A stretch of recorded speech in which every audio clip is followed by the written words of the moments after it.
We met in the Northern Quarter in a bar in Manchester, didn't we, Jim? And I think from that moment we were just like, you just meet some people sometimes in your life and you just click immediately.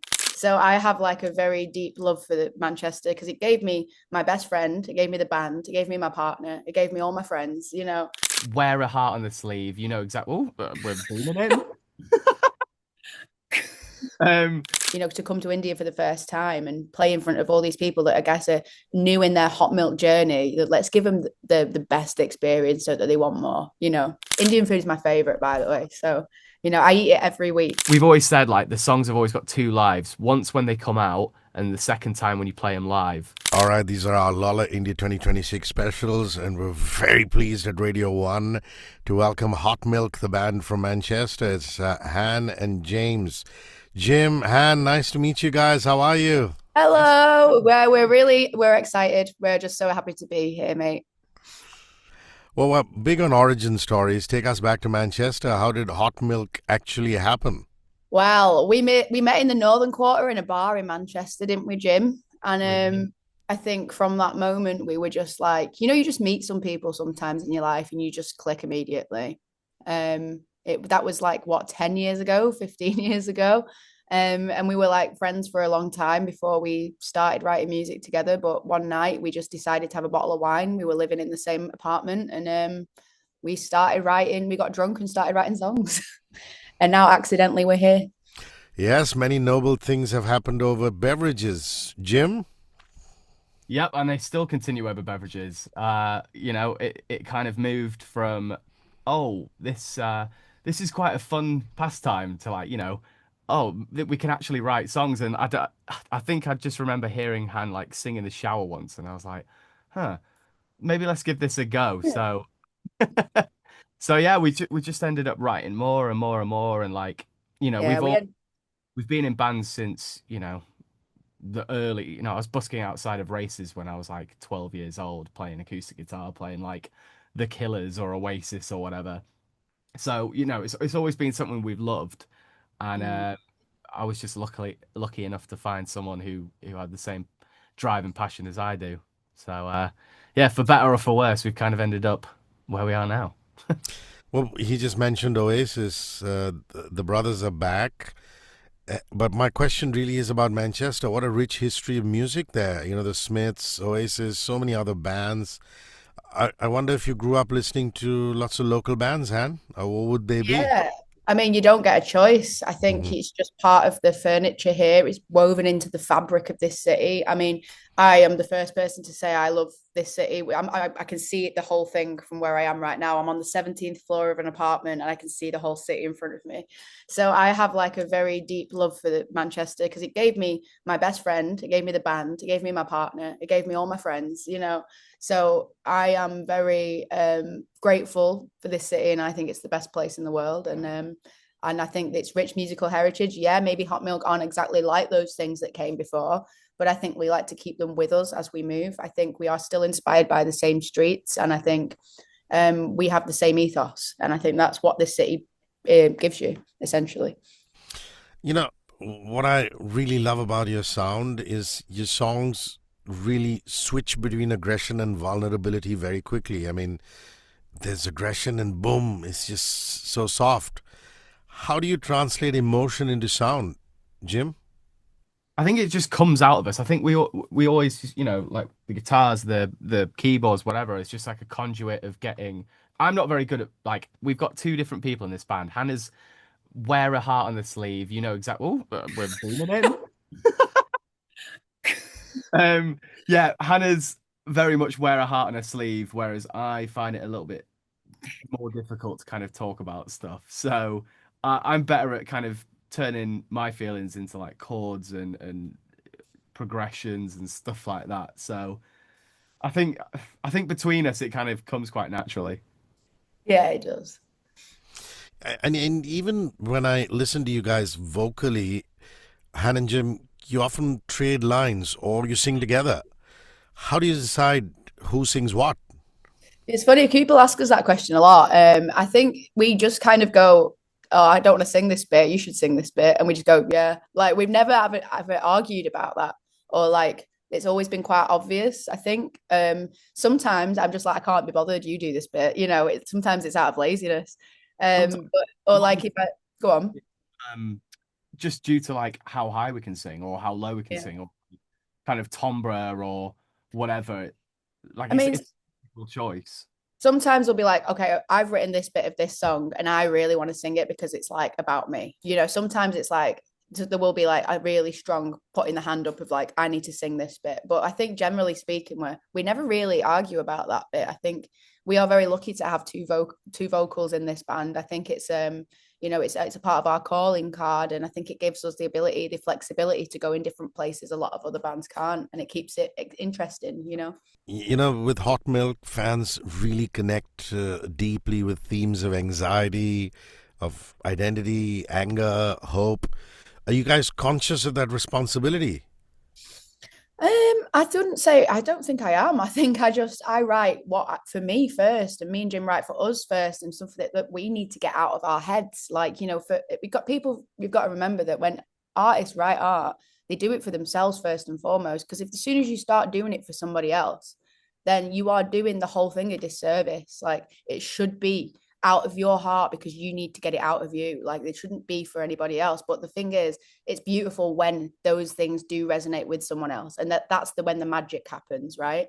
So you've written for yourself, but then other people find themselves in it too, and then you realize actually what I'm doing is more important than what I set out to do. And that responsibility, I mean, do I feel it? Maybe as I get older a little bit more and as the band grows, but I think ultimately I'm quite good at making it about me. Now the Lolla India 2026 set. What's it gonna be like? Are you guys gonna say, okay, fine, let's play a Call to the Void album? Uh, give the audience all of that, or are you gonna premiere some new music? I don't know. We're very curious. What's your set list gonna be like, Jim? I think it's going to be a mix of kind of like where we started to where we are now. It's probably going to be like all of our favorite songs, and there's definitely we take like a lot of time to build our sets. Like this year, we've just finished doing like our headline shows in the UK. It's the biggest shows we've done in the UK as headliners, and we've probably spent about a year going back and forth on like ideas of how we can make it feel like a full show. We don't want to just turn up and play the songs as they sound on record. So many bands that we've grown up listening to and go and see live, they really like pull through the theater, and they give more than what if it's just on the record. So we really wanted to kind of pull that through. So we've not honestly we've not even started looking at it yet, but I believe I it's gonna think I think it's just going to be the best bits of Hot Milk in one. I yeah. think that's what we've kind of settled on. Let's just do the bangers and like let's do what works and also give them the best version of ourselves, because I think that they deserve it. And I think to come to India for the first time and play in front of all these people that I guess are new in their Hot Milk journey, that let's give them the best experience so that they want more. And how are you guys with deep cuts? I mean, one thing is to go out there and play all the hits, play Candy Coated Lies and Glass Spiders and Awful Ever After, all those hits. And then suddenly you feel like, hey, maybe I should do a song here which nobody knows. And does that happen when you're on a live gig on stage?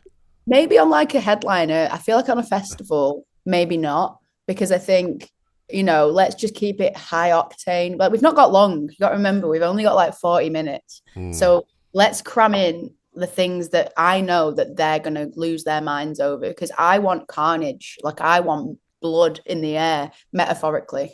I want people to go crazy. I want people to go to Hot Milk Show and go, that was nuts. So I think sometimes when you play a deep cut, you lose a little bit of the energy. I And think also that's for like long-term fans. Yeah, I think it's funny that you said that because we've been playing these songs for so long, like Candy Coated Lies, for example, and Yeah. that doesn't necessarily fit in with the current format and sound of Hot Milk. So we've rewritten Candy Coated Lies as a bit heavier, and we've been playing that for the last Yeah. couple of tours. So, we're always trying to reinvent ourselves and give. We don't want to just go and play the same show every single time. We want people to Yeah. come back and be like, "Oh, I wonder what they're going to do next." Like, Yeah, we like to tweak stuff and change stuff about and keep people on their toes and keep people excited. The Indian audience, obviously, from a gig perspective, is going to be a first time for you guys. But I wonder if you've ever traveled to my country on holiday, just hung out here. I mean, I'm sure you have lots of Indian friends. The UK is overrun with people from India. Yeah, But I mean, Jim's been before, haven't you, Jim? you have. Wow. I did a festival, so I do lighting for bands as well, and I went over and did a festival in Nashik. Is that right? Nashik, yes, that's right. Did you Um, do the Sula? Did you do the Sula? Yes. yeah. It was like, oh God, it must have been about like over 7 years. 5 years ago now. But Hang yeah, on a second. I go there every year because there are wineries there, and yes, Sula's wines are one of the best in, I don't know, in the world. yeah, it was great. And they do this annual festival. Which band did you do stuff for? Was it Jungle? I don't know. It was Crystal Fighters. Crystal Fighters. Okay. Oh Yeah, wow. a long time ago. Do you like But the yeah, wine? Do you like the wine? oh, fine. We No, love, we love a bit of wine, don't we? Yeah, it's a shame that we don't get to go anywhere else other than Mumbai. I would have liked to just, Uh, see everything. I think, food and wine, and yeah, we love Indian food is my favorite, by the way. So, I eat it every week. And typically our photographer, he's Indian of the Indian heritage, and he can't come with us this time. So we were oh, like, no, of all the times you can't come because he's on another tour in America. So we're bringing someone else with us. But yeah, we have a lot of Indian friends. tell me about that trip to Nashik where you did lighting. Was it it just a was. couple of days, or did you stay on? Yeah, and I don't think I've ever been to an airport as busy as Mumbai. That was chaos trying to get out. But again, I think the heat as well. I remember the heat being insane and like the humidity. So I wonder how we'll fare because we like we like to run around a lot. So And we're very white. yeah, yeah, it was very much like a get in, drive to the festival. We stayed at the festival for a little bit, which was great. Really enjoyed Yeah. that. But unfortunately, yeah, I didn't really have much time to see much. So I think this time I'm going to try and hopefully find a bit more time to go on a little exploring. But listen, this is a fabulous lineup at Lolla India this year when you guys are making it. There's Linkin Park, there's Kelani, there's Youngblood, there's Playboy Carti. I wonder if you guys are excited about catching any of those acts. Han? Yeah, definitely. We always like to see the young blood guys. We were on a festival with them guys in Osaka recently, so we hung out there. And Linkin Park, I've not seen them in their new iteration yet, so it'd be interesting to see that. I mean, again, I like to just follow my feet though at festivals, and I just like to let my ears do the talking. And if I hear something that I like, I walk towards it. Like we're quite open minded like that. So any new, like Indian artists as well, we want to get into. Yeah, there are a couple of them that are really, really good. There's a guy called Ankur who's playing on day one. He's fabulous. You should go check him out. Yeah. Nice. All right, so we know that the two of you are the creative nucleus of Hot Milk, but as far as Tom and Harry are concerned, when you're actually arranging the song, when you're writing and arranging it, how do you divide roles when it's the four of you together in the studio? We No, do not so much in the studio. Uh-huh. It's in pretty. rehearsal. It's the Yeah. Rehearsal. four of us. Yeah. What what tends to happen is that we'll kind of write everything. Like I'll produce it all, and I'll go to, of course we send like demos over to them guys to kind of get like feedback and stuff like that. But they really kind of come into their own when we take it to live. And like I said before, we try and do things that are a little bit unexpected or a little bit different. We rearrange songs for live, we make stuff longer, we change parts, like stuff like that. So they're super, super helpful in terms of like create giving the we've always said like the songs have always got two lives. Once when they come out, and the second time when you play them live. So Mhm. it's kind of giving that the next level, I guess. Yeah, I guess as well when we're in the rehearsal room, everyone's equal, and if anyone's got an idea, we'll explore it. If it doesn't work, it doesn't work. But there's no ownership over anything in that rehearsal space. Everyone has an equal opinion how we play those songs live. Hey, this is, I mean, I'm sure you get asked about it a lot, but there are lots of Foo Fighters fans in India. You actually toured with Dave Grohl and the boys. I mean, that Yeah. must have been an out of body experience initially. Yeah, I mean, that was one of the best touring experiences of our lives just because they're so kind. And, we were coming back after our set and then we would find Pat Smear and Dave Grohl in our dressing room drinking our wine. And I'd be like, you've got your own wine. What are you doing? I mean, we don't always tour with bands that are so kind to you and so inspirational. But with those guys, it wasn't just on the stage that we found like, oh my God, these are great, but off the stage too. We were like, they're just good people. And I think that's how we want to be for the rest of our lives, treating our support bands kindly, treating other people kindly, and keep getting a family vibe backstage. I think that was so shocking in a way, but it was a good shock. Your lyrics are so brutally honest. My question is, where does that honesty come from? I mean, some people use song lyric writing as a form of therapy. Others just say it's a job that's got to be done. So, put a structure in place and do it pretty mechanically. How do you go about it? I think the honesty comes from where I'm from. I think I'm from the northwest of England, working class. People tend to say it how it is, and people don't tend to beat around the bush. And I think that's how I am.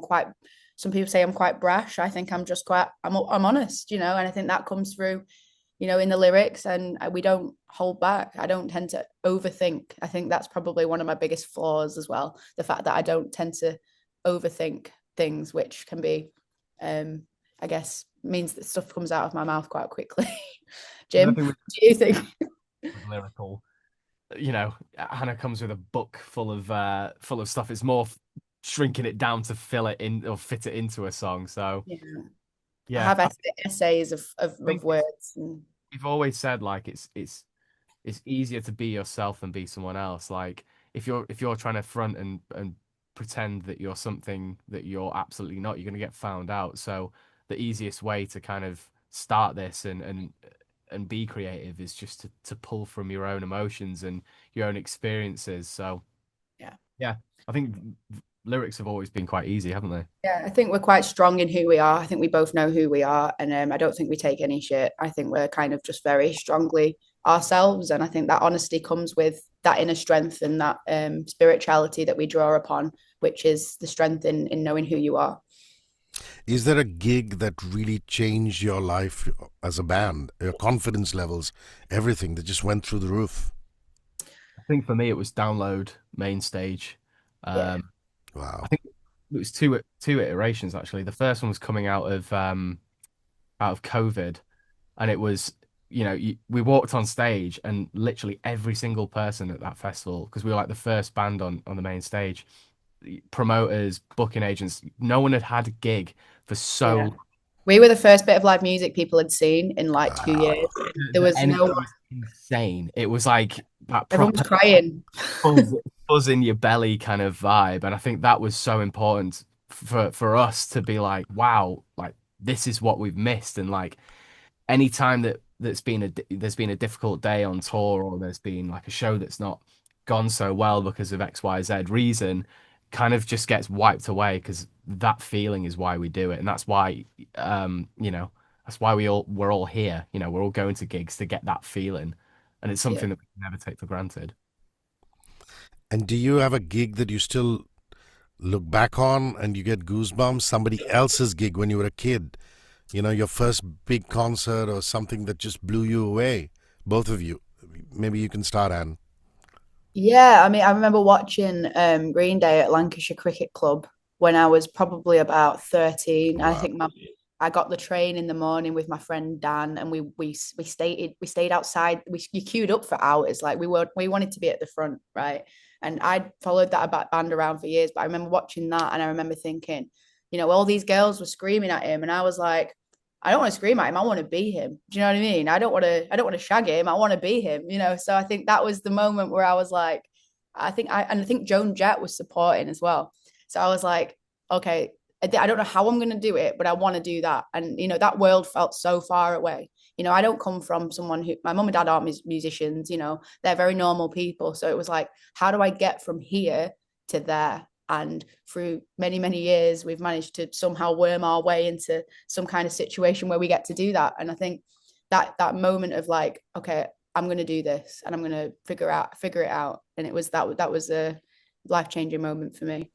Incidentally, Green Day headlined Lolla India last year. My God, they're amazing. What a band. Great band. Jim, Great you want band. to take that? The I gig you think, I saw. think, yeah, it was this very similar kind of feeling. I think there were, I mean, for me and my friends, and I know Hannah's the same. Like when we finished, so we have like GCSEs. I don't know if you guys have that over there, or it's yeah, We do. we were about 16, and you finish your GCSEs, your exams, and then you're done for the summer. And that summer, all of my friends and myself went to Leeds, Yeah. Everyone and goes to Leeds Festival. yeah, it was like Blink, Paramore, My you Chem. my chem. It was just it was like an absolute banging lineup through and through. And I just remember it was the first time I'd ever been to a festival like that.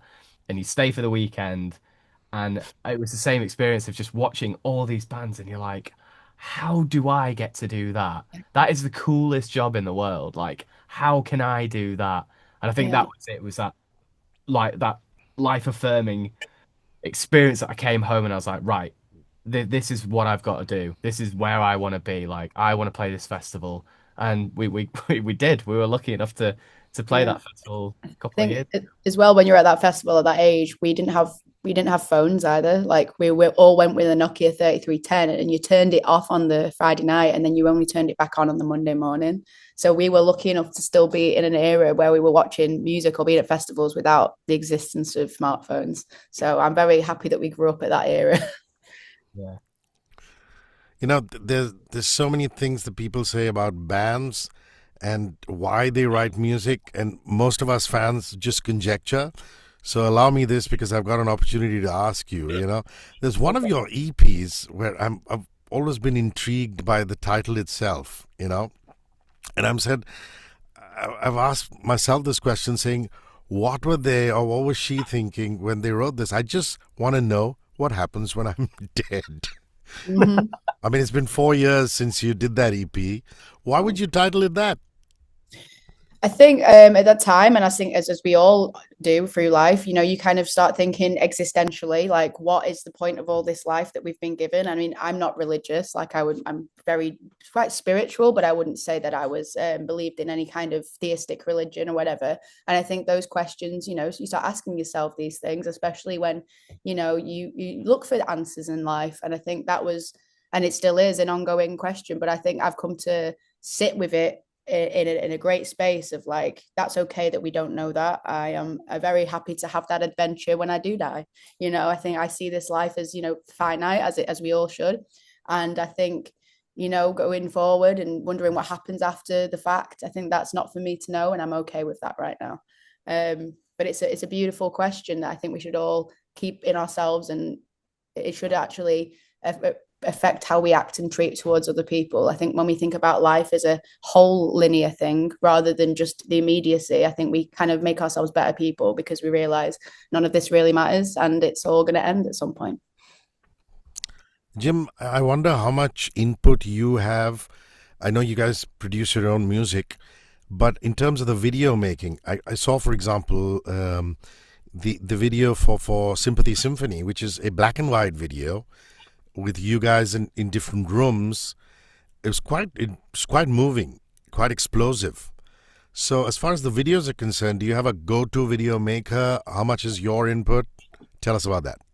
I think we're quite as a band in general, we're quite DIY. We have a management team, but we make all the decisions alongside them, and we kind of control our own output, where what we want to do, where we want to go. Like you said, we produce everything from this room. Like, we sit here and write the songs, and we sit down and we look at our image, we look at every single element of it. So yeah, videos for us are super important because it gives that extra insight into what that song might be about and what we're feeling and what we're trying to portray. So yeah, we put a lot of time into kind of ideas of how we want this to look and what where it wants to be, you know, even down to like how we want it to be colored, how we or sort of effects and stuff like that. So yeah, we're really lucky to have like a really close mate of ours, Kennedy. He's done so many videos with us. He lives in Salford. We're between the three of Down the us, road. 5 minute drive between each other's houses. So Yeah. he's been so like monumentally important um, Yeah. to us and the band, and being able to get our ideas onto screen. Like he's super talented. It's important to note, though, not all videos come out the way we wanted them to. Like sometimes things just don't come out the same way they are in your head. Sometimes they do, and it's great. But sometimes it's like, oh, that didn't come out the same. But here you go. But that's art, isn't it? It's you start trying to draw one thing and it ends up with something else. So, but yeah, Kennedy's great. Listen, we talked about the Manchester music scene, but we didn't talk about the sport. In India, we're crazy about our cricket and we love our football. I remember coming to your lovely city and, doing the football at Old Trafford during a glorious English summer and then walking down the road and watching the cricket at Old Trafford. I wonder if you guys are sports fans and, if you spend some time doing football or cricket watching. We are massive sports fans. I can see Old Trafford right now with my eyes. Oh, So lovely. I live in like on Salford Keys where I can Sulphur see Keys, it. yeah. So, yeah. So I mean, we're actually neither of us are like Man City or Man United supporters. Like, because I'm originally from Preston, which is a city a little bit more further up, and we're in the Championship. So I'm a big Preston North End fan. Uh-huh. Which we might get into the Premier League next year. We're doing pretty well this year. Do you know what I mean? We're doing pretty like third, so it might happen for us. But Jim's a huge Liverpool fan. Yeah, I'm Ah, a massive Liverpool fan. My dad was a Liverpool fan, so yeah, I've just I grew up going to games with him. And yeah, I've just we love the football. We're always really into the World Cup. We'll always go to the pub and watch it when Yeah, it's we're on. huge football fans. Yeah. Um, Liverpool, Steve Gerrard, my God. What an icon, what an OG. Yeah. absolutely. DVG. Yeah, yeah. Listen, you guys, it's been fabulous chatting with you. My time is up. I can't wait to see you guys blow us away when you come into India, Mumbai, for Lollapalooza India 2026. Stay safe till then, and thank you very much for your time. No Thank problem. you for having us, mate. We can't wait to see you all.